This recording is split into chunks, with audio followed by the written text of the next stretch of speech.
ساری دنیا کو معلوم ہے کہ اس جنگ میں صحیح کون ہے اور غلط کون ہے.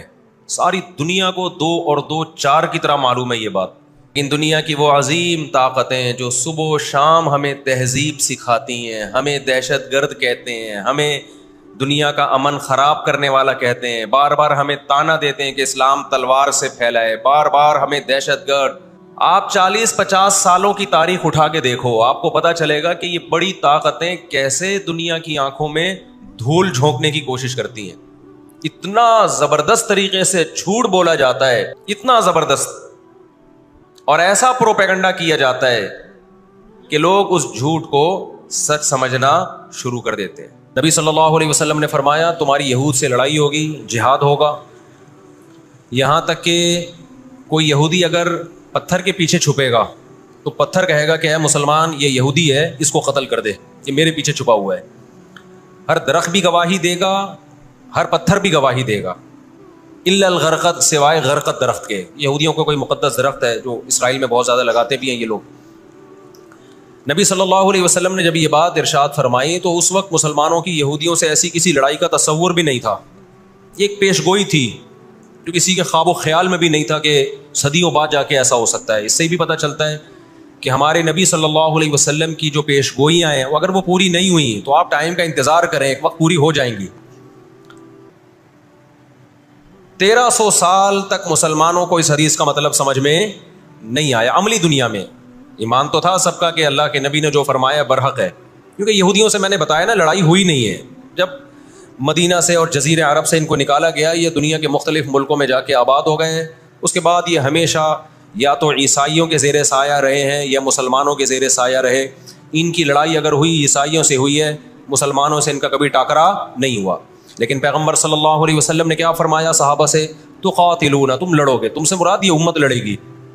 ایک وقت آنے والا ہے اور ایسی لڑائی ہوگی, ایسی لڑائی ہوگی کہ حتی یختبی احدکم وراء الحجر, کہ پتھر اور درخت بھی یہودی کا ساتھ دینا چھوڑ دیں گے. آج دنیا جن حالات کی طرف جا رہی ہے نا, یہ ایسا لگتا ہے کہ اس حدیث کے پورا ہونے کا ٹائم آ گیا ہے. ہم جب قرآن مجید پڑھتے تھے, اب بھی پڑھتے ہیں, لیکن جب طالب علمی کے دور میں جب سمجھ کے پڑھنا سیکھا ہم نے, تو ہم جگہ جگہ قرآن میں دیکھتے تھے ضربت علیہم الذلہ, اللہ نے ان پر ذلت کو مسلط کر دیا ہے. میں بار بار کہوں یہودیوں سے ہماری مراد علی الاطلاق سارے یہودی نہیں ہیں, کیونکہ میرے بیان کو لوگ شارٹ کلپ بنا کے غلط چلاتے ہیں. تو بار بار میں کہتا ہوں میرا کلپ ادھورا چلاتے ہیں نا تو کوئی یہودیوں کے خلاف نہ چلائے, سارے یہودی ایک جیسے نہیں ہیں. ہم اسرائیل کے اگینسٹ ہیں, تو ہماری جو لڑائی ہوگی اسرائیل سے ہوگی. حدیث میں جس یہودی سے لڑائی کا ذکر ہے اس سے مراد بھی کون سے یہودی ہیں؟ یہ فتنہ پرست اور شر پسند یہودی. تو آپ صلی اللہ علیہ وسلم نے فرمایا کہ تقاتلون الیہود, تمہاری جنگ کس سے ہوگی؟ یہود سے ہوگی. دجال کس کا سپورٹر ہوگا؟ بولتے کیوں نہیں؟ ابھی تو دجال آیا نہیں ہے اور آپ نے بولنا چھوڑ دیا ہے. جب آئے گا تو پھر تو اچھوں کی بولتی بند ہو جائے گی. کس کا سپورٹر ہوگا وہ؟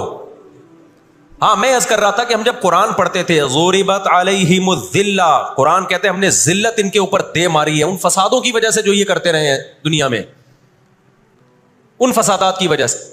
ہم جب پڑھتے تھے ہم کہتے تھے اے اللہ آج تو یہودی ذلیل نہیں ہے. اسرائیل کتنا پاورفل ہے کہ گچی کس کی پکڑی ہوئی ہے اس نے؟ امریکہ کی. ہندوستان کو گچی سے پکڑا ہوا ہے. تو آج تو بڑی عزت ہے. میں نے اپنے استاد سے یہ سوال پوچھا, انہوں نے بڑا معقول جواب دیا, اور یہ تفسیر کی کتابوں میں بھی لکھا ہے.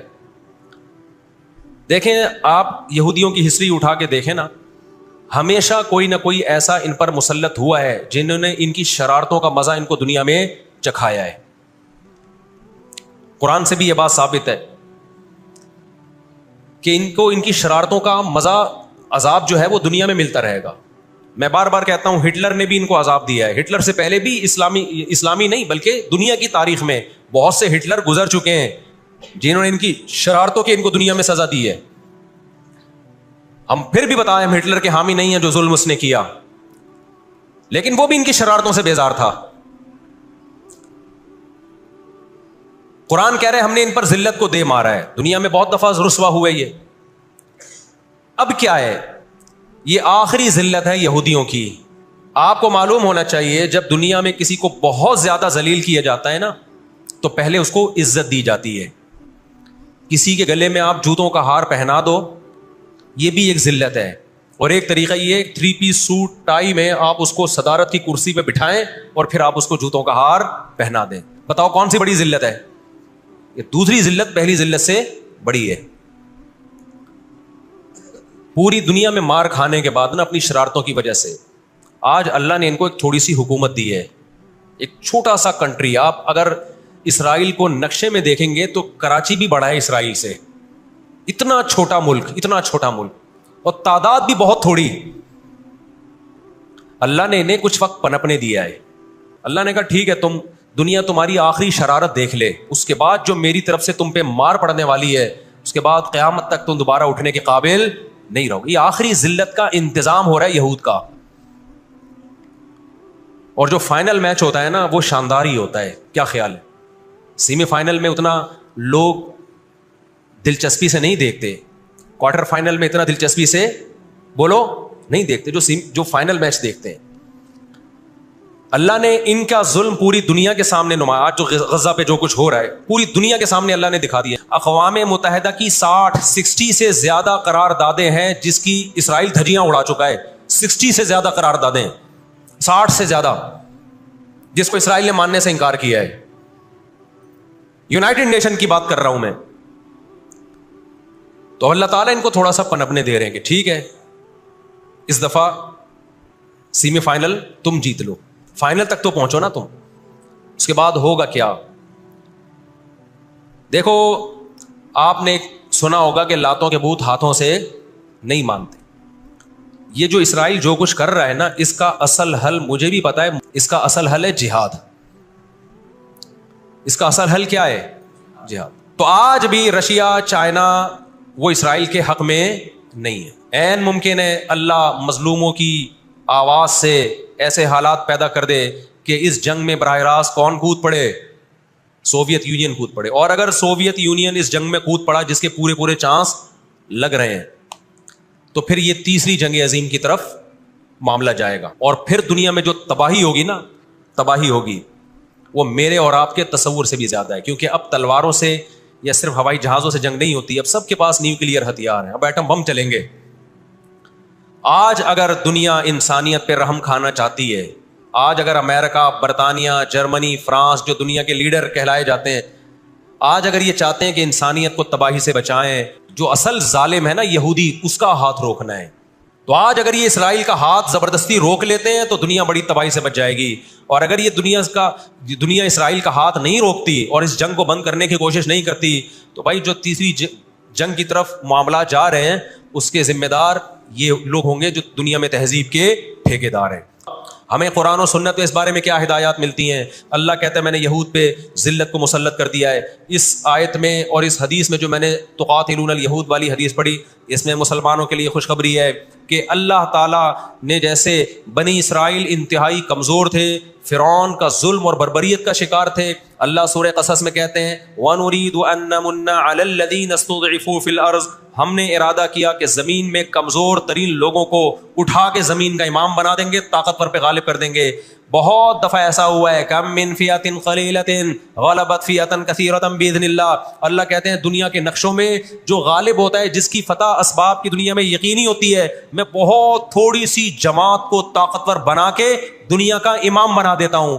ہمیں اللہ کی رحمت سے اور قرآن اور حدیث کی جو بشارتیں مل رہی ہیں اس سے پوری امید ہے کہ انشاءاللہ یہ جو ابھی حالات ہوئے ہیں انشاءاللہ یہ اسرائیل کی شکست پہ اور یہودیوں کی ہمیشہ کے لیے شکست پہ یہ اس کا نتیجہ نکلے گا انشاءاللہ.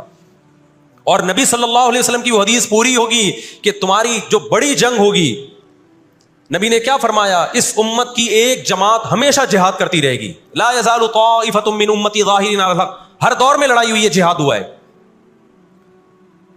آپ اس ہسٹری اٹھا کے دیکھ, کہیں نہ کہیں جہاد ہمیشہ ہوتا رہا ہے.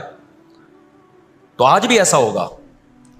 اور بالآخر یہ معاملات اگر بین الاقوامی دنیا نے کنٹرول نہیں کیے تو نبی صلی اللہ علیہ وسلم کی پیش گوئیاں انشاءاللہ بہت جلد پوری ہونے والی ہیں. اور یہ جو ان کو عزت ملی ہے نا, یہ اصل میں بہت بڑی ذلت کی تمہید ہے. جب کسی کی بہت بڑی بےزتی کرنی ہوتی ہے تو اس کو پہلے بہت زیادہ عزت دینی پڑتی. اس وقت دنیا میں دو بڑی طاقتیں ہیں جو اس وقت تیسری ورلڈ وار کی طرف دنیا کو لے کے جا رہی ہیں. آپ کو پتا ہے پہلی جنگ عظیم میں کتنے لوگ ہلاک ہوئے, دوسری جنگ عظیم میں کتنے لوگ ہلاک ہوئے, اور اب جب تیسری جنگ عظیم ہوگی تو ہلاکتوں کا جو ریشو ہوگا, میں سمجھتا ہوں آدم علیہ السلام کے زمانے سے لے کر اب تک دنیا میں جتنی ہلاکتیں ہوئی ہیں وہ ایک طرف ترازو کے ایک پلڑے میں رکھتے ہیں آپ, اور یہ تیسری جنگ عظیم جو اسرائیل کی وجہ سے ہونے جا رہی ہے اس میں جو ہلاکتیں ہوں گی وہ تمام ریکارڈ توڑ دیں گی, اور اس کا ذمہ دار برطانیہ, امریکہ اور اسرائیل ہوگا, جو دنیا میں سب سے زیادہ تہذیب کے ٹھیکے دار سمجھے جاتے. دنیا میں دو بڑی جنگیں ہو چکی ہیں, ان دونوں بڑی جنگوں میں کہیں بھی کسی مسلمان کا نام بولو نہیں آئے گا, کہیں بھی نہیں آئے گا, کیونکہ کسی فلاں مسلم کی وجہ سے ہوئی ہے یہ جنگ. اور اب تیسری جنگ عظیم کی طرح, اور یہ جنگ ہوگی, یہ ذہن میں رکھیں. قرآن نے یہ بھی واضح کر دیا کہ آپ کسی پر زبردستی نہیں کر سکتے, تلوار کی زور سے کسی کو اسلام میں داخل نہیں کر سکتے. اے اللہ ہم نے ان غیر مسلموں سے سلوک کیسا کرنا ہے یہ بھی قرآن نے بیان کر دیا. لا ينهاكم الله عن الذين لم يقاتلوكم في الدين ولم يخرجوكم من دياركم ان تبروهم, 28واں پارہ. جو بھی غیر مسلم ہے, چاہے وہ یہودی ہو, چاہے وہ عیسائی ہو, چاہے وہ ہندو ہو, سکھ ہو, بدھسٹ ہو, اللہ فرماتے ہیں اللہ تمہیں ان سے اچھے سلوک سے منع نہیں کر رہا, بلکہ اچھے سلوک کا اللہ تمہیں حکم دے رہا ہے. ہمارے نبی صلی اللہ علیہ وسلم جب کوئی یہودی بیمار ہوتا اس کی بھی عیادت کے لیے اسی طرح جایا کرتے تھے جیسے کسی مسلمان کی عیادت کے لیے جاتے. ہمارے نبی کی زوجہ ایک یہودی خاندان سے تھیں, وہ اپنے یہودی خاندان کو ہدیے دیا کرتی تھیں. ہمارے نبی صلی اللہ علیہ وسلم نے اس عمل سے انہیں منع نہیں کیا. ہماری دشمنی یہودیوں سے نہیں ہے, عیسائیوں سے نہیں ہے, ہماری دشمنی ان یہودیوں سے ہے جو اسرائیل کو سپورٹ کر رہے ہیں. آپ اگر قرآن اٹھا کے دیکھیں, اللہ تعالی نے اپنے محبوب ترین پیغمبر موسیٰ کلیم اللہ وقربناہ نجیہ, جن کے بارے میں قرآن کہتا ہے وہ پیغمبر جن کو کوہ طور پہ بلا کے میں ان سے سرگوشیاں کیا کرتا تھا, اس پیغمبر کو اللہ نے اس قوم کی طرف بھیجا. کس قدر ٹینشن دی یہودیوں نے موسیٰ علیہ السلام کو. ہٹلر جو تھا نا دوسری جنگ عظیم میں تو جرمنی گیا ہوں نا, میں نے وہ قبرستان بھی دکھایا تھا یہودیوں کا. ہٹلر نے یہودیوں پہ بہت زیادہ ظلم کیا, جو بالکل غلط کیا. ہم اس ظلم کو کبھی بھی حوصلہ افزائی نہیں کرتے, دیگوں میں اٹھا اٹھا کے زندہ ڈال دیا کرتا تھا. ہم اس عمل میں ہٹلر کی بالکل بھی حوصلہ افزائی نہیں کرتے, اس عمل کو اپریشیٹ نہیں کرتے. لیکن اس نے ایک تاریخی الفاظ کہے تھے, اسے پتا تھا دنیا مجھے برا کہے گی بعد میں کہ لاکھوں یہودی مار دیے میں نے. اس نے کہا میں چاہتا تھا سب کو قتل کر دیتا, ایک بھی زندہ نہ چھوڑتا, لیکن کچھ میں زندہ چھوڑ کے جا رہا ہوں تاکہ دنیا جب مجھے یاد کرے گی نا کہ یہودی ظالم تھا تو دنیا کو پتا چلے گا کہ میں نے ان کو قتل کیوں کیا. کچھ چھوڑ کے جا رہا ہوں, یہ چین سے نہیں بیٹھیں گے, دیکھنا کرتے کیا ہیں یہ.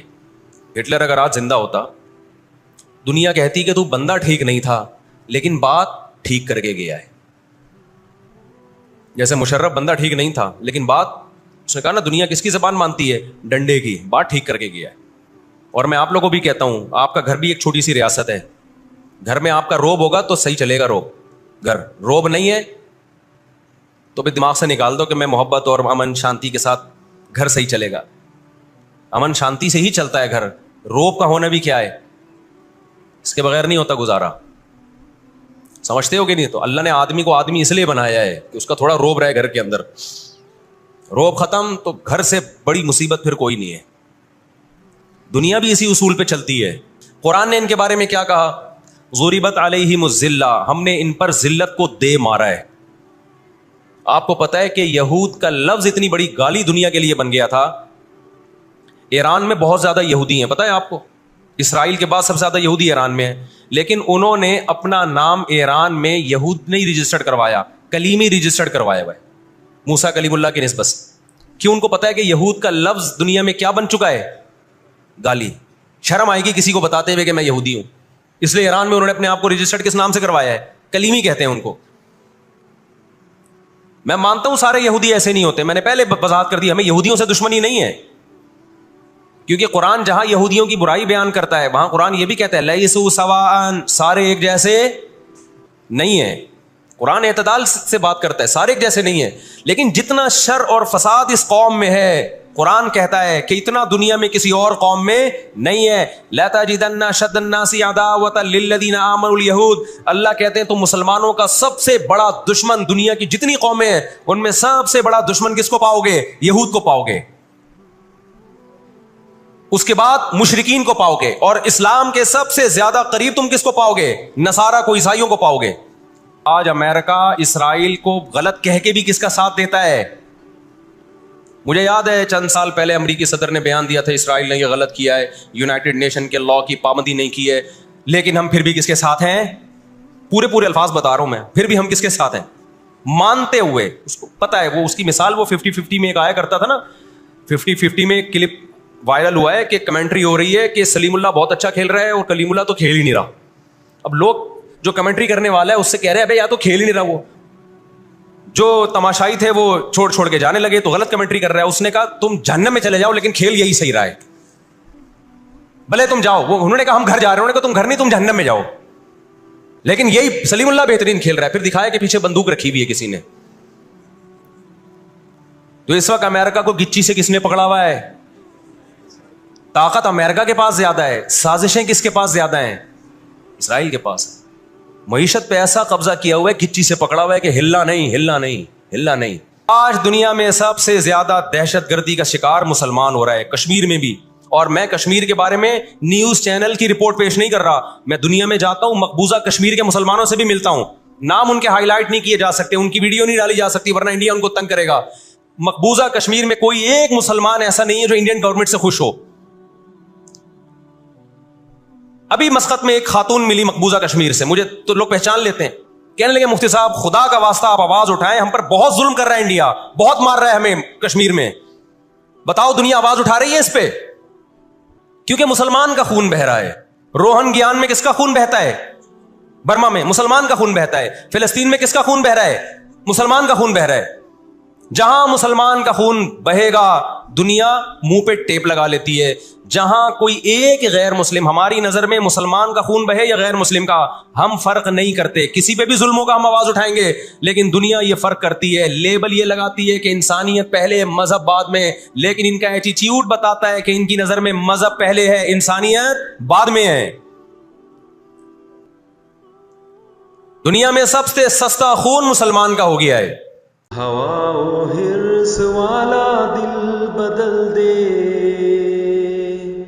میرا غفلت میں ڈوبا دل بدل دے.